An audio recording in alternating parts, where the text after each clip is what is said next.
Now, there's actually a relatively kind of thriving hipster culture in Oklahoma. Okay. Well, I mean, it's a lot of corn dishes, honestly. Like, Yeah, okay, that makes sense. cornbread, corn pone, cornbread stuffing. I've seen my older grandfather's Oklahoma slowly going away to this more angry, anxious kind of general vibe. To bring it into, I guess, more back into the present a little bit, but also building on this idea of like the history and kind of the background, what does some of the culture look like relative to now not living there and comparing and contrasting, like culture from where you grew up and culture from Oklahoma as a state in general compared to other parts of the US that are maybe not quite the same? Well, and the first thing I would say is I do think culture is rapidly changing there. Okay. More rapidly. We have this kind of thing where the coastal cultures are kind of becoming the culture of the entire country. Yeah. And that's, I don't have any dog in that fight, honestly. But it is, the first thing I would say is it is changing. Okay. I can talk like a little bit more traditionally. The sad truth is Texas is our greatest rival, and yet it is like the number one state that people are familiar with, and culturally as well, not just geographically, where you can point to it. And like for instance, like barbecue culture is very big in Oklahoma, and it's ketchup-based sauce, not mustard-based sauce. It's not Kansas City, it's Texas style. And that is like food culture is probably a big thing there. There is sorry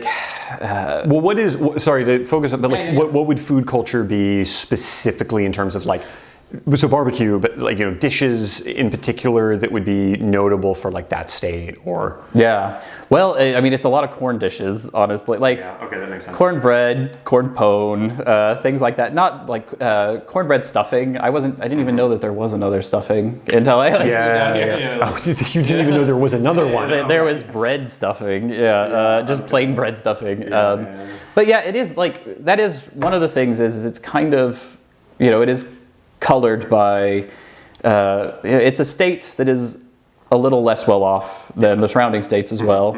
So I mean, it is kind of like home cooking type. Like I think fried okra is like the state dish, honestly, if that if that helps clarify. Sure. I don't know if you've ever eaten fried okra. I have eaten fried okra. Okay. I think it's quite tasty. I've eaten and that is actually honestly a thing that I was surprised at. It was like fried okra is incredibly common in Oklahoma, or even boiled okra, which is kind of awful. It gets really slimy. I've heard that, but I've never had it. But like that is a good culture shock moment of how difficult it would be to find fried okra here comparatively. Like you're going to have to go to like a barbecue place, and even they may not have it. We originally moved to San Diego, and the barbecue there was not comparable to Oklahoma, and no fried okra to be found. But and the other thing about food culture is I would say like the family cookout is probably much bigger there than it is, and it's big here. Like I've been to family cookouts out here too, and it's but it was like in my own family's case, like that was something that could be weekly or even like twice weekly. And it is like it's something that I miss, frankly. I kind of agree with you actually that there is obviously a wide range of American cultures and local subcultures, but I think the focus on a certain amount of communalness is something that having grown up in suburbs, but then sort of lived in big cities, I think a lot of people in big cities, they don't do that stuff as much. I mean, you don't have the land, you don't have the space to really do it. But I mean, I totally agree with you. I mean, it is something I kind of, now that I think about it, I would want more of, and I think the one downside of big cities is people live these very atomized existences where they're just like doing their own thing, and that is that's a good topic to get into. Is Oklahoma is a place where if you want, you can have space, space to gather your family, space to have a giant, even if you're not if you're a pipe fitter, you can have a 2-acre property with a giant garage, and you can restore classic cars. And you don't see that out here at all. And that is something I miss a little bit. In that, like, I have friends who had their own businesses at like 25. Bakeries, restaurants, and without funding from wealthy parents or anything either, because cost of living is so low there. But then I guess the flip side is the existence in terms of like what you would do for fun, let's say, or like, you know, I don't want to call it nightlife, but that kind of idea of just like your social life. Like, what does that sort of look like? Now, there's actually a relatively kind of thriving hipster culture in Oklahoma. It's centered around a couple of specific large streets, but it's developed. You know, you can go in there, and if you kind of squint your eyes, it feels like you're like walking down, I don't know, walking in the arts district of downtown LA or something, honestly. I think maybe what people might think of as kind of the default Oklahomaness, which is that maybe like Will Rogers. I don't know if anyone even knows who Will Rogers is, but it's kind of the aw shucksy, you know, kind, ingenuous, like that kind of a thing. I do feel like that's going away. I don't think it's a bad thing, you know, like, because people have to live, you know, and like, but that is part of the reason I don't miss Oklahoma as much, is I've seen my older grandfather's Oklahoma slowly going away to this more angry, anxious kind of general vibe. And this is particular to Oklahoma City also.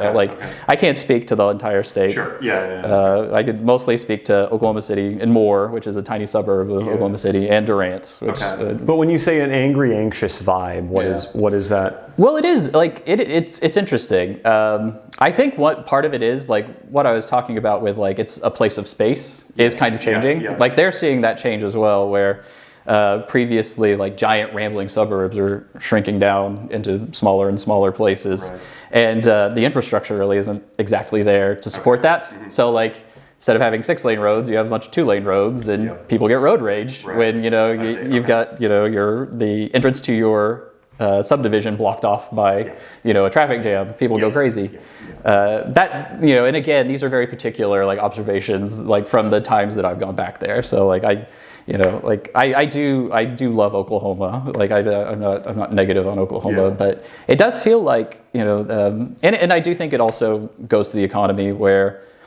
We talk about the national economy so much where it's like, oh, we're doing well or we're doing badly, but regionally is what really affects people. It really does, yeah. And, Oklahoma's been having some ups and downs, and, that's what really affects those people that live there. And, anytime money starts getting tight, you can't blame people for getting a little angry and anxious.